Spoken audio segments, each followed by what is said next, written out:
शांति। सुनते हैं आज 13 अप्रैल 82 के अव्यक्त बाप दादा के मधुर महावाक्य। आज की अव्यक्त वाणी में बाबा ने कौन से 3 प्रकार के बच्चे जो बाप दादा ने देखे,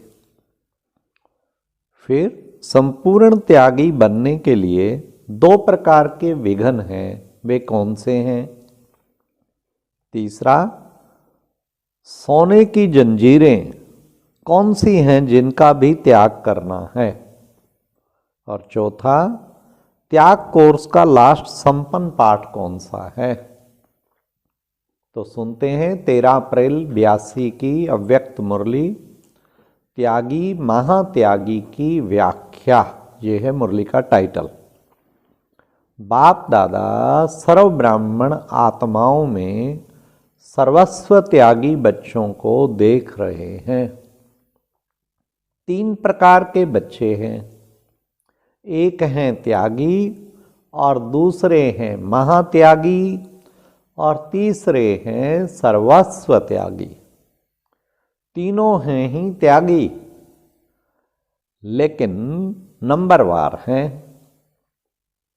त्यागी जिन्होंने ज्ञान और योग के द्वारा अपने पुराने संबंध, पुरानी दुनिया और पुराने संपर्क द्वारा प्राप्त हुई अल्पकाल की प्राप्तियों को त्याग कर ब्राह्मण जीवन अर्थात योगी जीवन संकल्प द्वारा अपनाया है। अर्थात ये सब धारणा की कि पुरानी जीवन से योगी जीवन श्रेष्ठ है। अल्पकाल की प्राप्ति से सदा काल की प्राप्ति प्राप्त करना आवश्यक है, और उसे आवश्यक समझने के आधार पर ज्ञान और योग के अभ्यासी बन गए। ब्रह्मा कुमार व ब्रह्मा कुमारी कहलाने के अधिकारी बन गए। लेकिन ब्रह्मा कुमार कुमारी बनने के बाद भी पुराने संबंध, संकल्प और संस्कार यदि संपूर्ण परिवर्तन नहीं हुए, लेकिन परिवर्तन करने के युद्ध में सदा तत्पर रहे, अभी अभी ब्राह्मण संस्कार और अभी अभी पुराने संस्कारों को परिवर्तन करने के युद्ध स्वरूप में, ये फर्क है ना। इसको कहा जाता त्यागी बने लेकिन संपूर्ण परिवर्तन नहीं किया। सिर्फ सोचने और समझने वाले हैं कि त्याग करना ही महाभाग्यवान बनना है, करने की हिम्मत कम। अलबेलेपन के संस्कार बार बार इमर्ज होने से त्याग के साथ साथ आराम पसंद भी बन गए।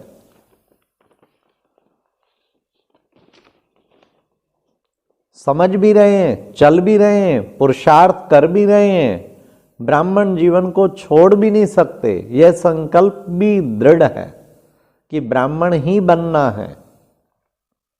चाहे माया व मायावी संबंधी पुरानी जीवन के लिए अपनी तरफ आकर्षित भी कर सकते हैं, तो भी इस संकल्प में अटल हैं कि ब्राह्मण जीवन ही श्रेष्ठ है। इसमें निश्चय बुद्धि पक्के हैं। लेकिन संपूर्ण त्यागी बनने के लिए 2 प्रकार के विघ्न आगे बढ़ने नहीं देते हैं। वो कौन से, अब जानिए। वे कौन से हैं? एक तो सदा हिम्मत नहीं रख सकते, अर्थात विघ्नों का सामना करने की शक्ति कम है, और दूसरा अलबेलेपन का स्वरूप आराम पसंद बन चलना। पढ़ाई, याद, धारणा और सेवा सब सब्जेक्ट में कर रहे हैं, चल रहे हैं, पढ़ रहे हैं, लेकिन आराम से। संपूर्ण परिवर्तन करने के लिए शस्त्रधारी शक्ति स्वरूप की कमी हो जाती है। स्नेही हैं लेकिन शक्ति स्वरूप नहीं है। मास्टर सर्वशक्तिवान स्वरूप में स्थित नहीं हो सकते, इसलिए महात्यागी नहीं बन सकते हैं। यह है त्यागी आत्माएं। अब सुनिए महात्यागी के भी लक्षण। महात्यागी सदा संबंध, संकल्प और संस्कार सभी के परिवर्तन के सदा हिम्मत और उल्लास में रहते हैं। यह महात्यागी आत्मा के लक्षण। पुरानी दुनिया पुराने संबंध से सदा ही न्यारे हैं। महात्यागी आत्माएं सदा ये अनुभव करती कि पुरानी दुनिया व संबंधी मरे ही पड़े हैं, इसके लिए युद्ध नहीं करनी पड़ती है। सदा स्नेही, सहयोगी, सेवाधारी, शक्ति स्वरूप की स्थिति में स्थित रहते हैं। बाकी क्या रह जाता? महात्यागी के फल स्वरूप जो त्याग का भाग्य है, क्या महाज्ञानी, महायोगी, श्रेष्ठ सेवाधारी बन जाते हैं। इस भाग्य के अधिकार को कहां कहां उल्टे नशे के रूप में यूज कर लेते हैं। पास्ट जीवन का संपूर्ण त्याग है, लेकिन त्याग का भी त्याग नहीं है। लोहे की जंजीरें तो तोड़ दी, आयरन एज से गोल्डन एज तो बन गए, लेकिन कहां कहां परिवर्तन सुनहरी जीवन के सोने की जंजीर में बंध जाता है। वह सोने की जंजीरें क्या हैं? मैं और मेरा। मैं अच्छा ज्ञानी हूं, मैं ज्ञानी तो आत्मा, योगी तो आत्मा हूं। यह सुनहरी जंजीर कहां कहां सदा बंधन मुक्त बनने नहीं देती। 3 प्रकार की प्रवृत्ति है। पहला लौकिक संबंध व कार्य की प्रवृत्ति, दूसरा अपने शरीर की प्रवृत्ति और तीसरा सेवा की प्रवृत्ति। त्यागी जो हैं वे लौकिक प्रवृत्ति से पार हो गए हैं, लेकिन देह की प्रवृत्ति अर्थात अपने आप को ही चलाने और बनाने में व्यस्त रहना व देह भान की नेचर के वशीभूत रहना, और उसी नेचर के कारण ही बार बार हिम्मतहीन बन जाते हैं। जो स्वयं भी वर्णन करते कि समझते भी हैं, चाहते भी हैं, लेकिन क्या करूं मेरी नेचर है। यह भी देह भान की देह की प्रवृत्ति है।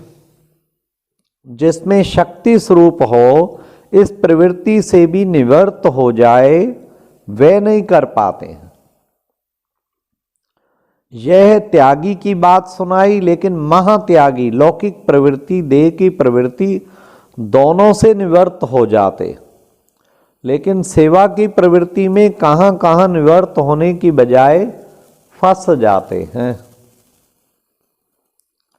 ऐसी आत्माओं को अपनी देह का भान भी नहीं सताता, क्योंकि दिन रात सेवा में मग्न हैं। देह की प्रवृत्ति से तो पार हो गए। इस दोनों ही त्याग का भाग्य ज्ञानी और योगी बन गए। शक्तियों की प्राप्ति, गुणों की प्राप्ति हो गई। ब्राह्मण परिवार में भी प्रसिद्ध आत्माएं बन गए। सेवाधारियों में भी वीआईपी बन गए। महिमा के पुष्पों की वर्षा हो गई। माननीय और गायन योग्य आत्माएं बन गए। लेकिन यह जो सेवा की प्रवृत्ति का विस्तार हुआ, उस विस्तार में अटक जाते हैं। ये है मुख्य। यह सर्व प्राप्ति भी महादानी बन औरों को दान करने के बजाय स्वयं स्वीकार कर लेते हैं। तो मैं और मेरा शुद्ध भाव की सोने की जंजीर बन जाती है। भाव और शब्द बहुत शुद्ध होते हैं। क्या कि हम अपने प्रति नहीं कहते हैं, सेवा के प्रति कहते हैं। मैं अपने को नहीं कहती कि मैं योग्य टीचर हूं, लेकिन लोग मेरी मांग नहीं करते। बाबा कितना अच्छा क्लैरिफिकेशन दे रहे हैं। जिज्ञासुओं को आगे अड़ाकर, और अपनी है अंदर अपनी कामना। जिज्ञासु कहते हैं कि आप ही सेवा करो। मैं तो न्यारी हूं लेकिन दूसरे मुझे प्यारा बनाते हैं। इसको क्या कहा जाएगा? बाप को देखा व आपको देखा। उन्होंने किसको देखा? हाँ, आपका ज्ञान अच्छा लगता है, आपके सेवा का तरीका अच्छा लगता है, तो बाप कहां गया? बाप को परम धाम निवासी बना दिया। इस भाग्य का भी त्याग। तो आप दिखाई ना दें, बाप ही दिखाई दे। महान आत्मा प्रेमी नहीं बनाओ, परमात्म प्रेमी बनाओ, इसको कहा जाता है। और प्रवृत्ति पार कर इस लास्ट प्रवृत्ति में सर्वांश त्यागी नहीं बनते। यह शुद्ध प्रवृत्ति का अंश रह गया। तो महात्यागी तो बने लेकिन सर्वस्व त्यागी नहीं बने। तो सुना दूसरे नंबर का महात्यागी, बाकी रह गया सर्वस्व त्यागी। यह है त्याग के कोर्स का लास्ट सुसंपन्न पाठ। लास्ट पाठ रह गया।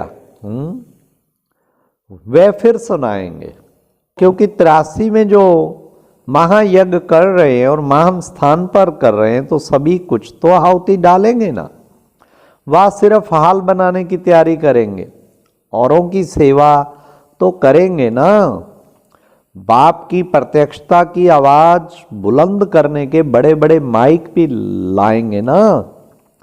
यह तो प्लान बनाया है ना, लेकिन बाप अकेला प्रत्यक्ष होगा व शिव शक्ति दोनों प्रत्यक्ष होंगे।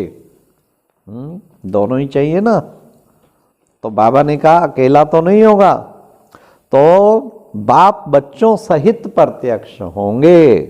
तो माइक द्वारा आवाज बुलंद करने का तो सोचा है, लेकिन जब विश्व में आवाज बुलंद हो जाएगा और प्रत्यक्षता का पर्दा खुल जाएगा, तो पर्दे के अंदर प्रत्यक्ष होने वाली मूर्तियां भी संपन्न चाहिए ना। वह पर्दा खुलेगा तो कोई तैयार हो रहा है, कोई बैठ रहा है, ऐसा साक्षात्कार तो नहीं कराना है ना। कोई शक्ति स्वरूप ढाल पकड़ रही है, कोई शक्ति ढाल पकड़ रही है, कोई तलवार पकड़ रही है, ऐसे फोटो तो नहीं निकालना है ना। तो क्या करना पड़े? संपूर्ण स्वाहा, इसका भी प्रोग्राम बनाना पड़े। तो महायज्ञ में सोने की जंजीरें भी स्वाहा कर देना, लेकिन उसके पहले अभी से अभ्यास चाहिए। ऐसे नहीं कि 83 में करना। जैसे आप लोग सेवाधारी तो पहले से बन जाते और समर्पण समारोह पीछे होता है। यह भी सर्व स्वाहा का समारोह 83 में करना, लेकिन अभ्यास बहुत काल का चाहिए। समझा? अच्छा, ऐसे सदा बाप समान, सर्वंश त्यागी, सदा ब्रह्मा बाप समान, प्राप्त होते हुए भाग्य के भी महादानी, ऐसे सदा बाप के वफादार, फरमानबरदार, फॉलो फादर करने वाले श्रेष्ठ आत्माओं को बाप दादा का याद प्यार और नमस्ते। ये थे प्यारे बाप दादा के मधुर महावाक्य कि हमें सोने की जंजीरों का भी त्याग करना है, त्याग का भी त्याग करना है। अच्छा, ओम शांति। और अब यह एक बहुत अच्छी वीडियो भी जरूर देखें।